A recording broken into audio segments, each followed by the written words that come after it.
อารมณ์ដែលថាឈុំគិតបែរើបំរឹង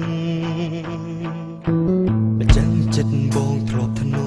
មស្នេហ៍ស្នងពេលនេះបែងព្រឹងអូនបងមានអ្នកផ្សេង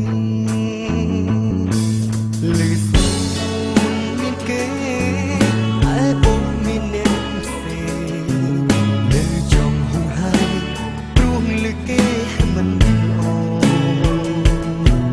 បារម្ភពីស្រី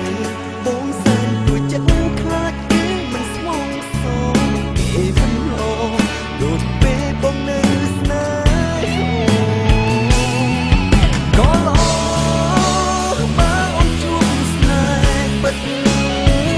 តែអូនខុសចិត្តបារម្ភបងមិនជឿចិត្តទឹកភ្នែកស្រោច